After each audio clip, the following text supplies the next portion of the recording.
Assalamualaikum warahmatullahi wabarakatuh. Kami dari kelompok 4 ingin membahas dan menganalisis suatu kondisi permasalahan flip-flop T yang beranggotakan dari Berlian Banyu Biru, Najwa Alaura Jafira, Tommy Kurniawan. Pengertian D flip-flop merupakan suatu jenis flip-flop dibangun dengan menggunakan flip-flop RS. Perbedaan dengan flip-flop RS terletak pada inputan R. Pada D flip-flop, inputan R terlebih dahulu diberi gerbang NOT. Maka setiap D flip-flop ini akan memberi keadaan yang berbeda pada inputan RS. Dengan demikian terdapat dua keadaan set dan reset, S sama dengan 0 dan R sama dengan 1, jadi dapat diisi. Contoh gambar D flip-flop seperti ini.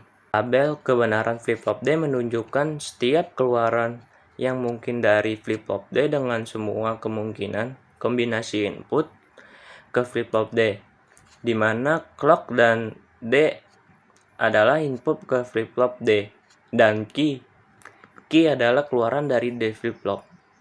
Flip-flop D flip-flop pada dasarnya merupakan modifikasi dari SR flip-flop yaitu dengan menambahkan gerbang logika NOT inverter dari inputan S ke inputan R. Berbeda dengan SR flip-flop D flip-flop hanya mempunyai satu inputan yaitu inputan atau masukan D. Berikut ini diagram logika D flip-flop. D flip-flop merupakan salah satu jenis flip-flop yang dibangun dengan menggunakan flip-flop RS. Perbedaan dengan flip-flop RS terletak pada inputan R. Pada D flip-flop, inputan R terlebih dahulu diberikan gerbang NOT.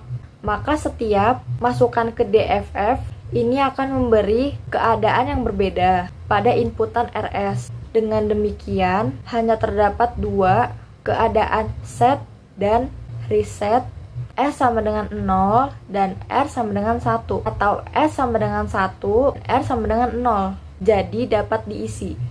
Berikut adalah gambar dari simbol data sheet. Maka setiap masukan ke DFF ini akan memberi keadaan yang berbeda pada input RS. Dengan demikian, hanya terdapat dua keadaan set dan reset, S sama dengan 0 dan R sama dengan 1, atau S sama dengan 1 dan R sama dengan 0, jadi dapat diisi. Berikut adalah gambar dari simbol dan data set D flip-flop. Untuk slide selanjutnya ada rumusan masalah. Yang pertama adalah bagaimana cara merangkai rangkaian lampu flip-flop.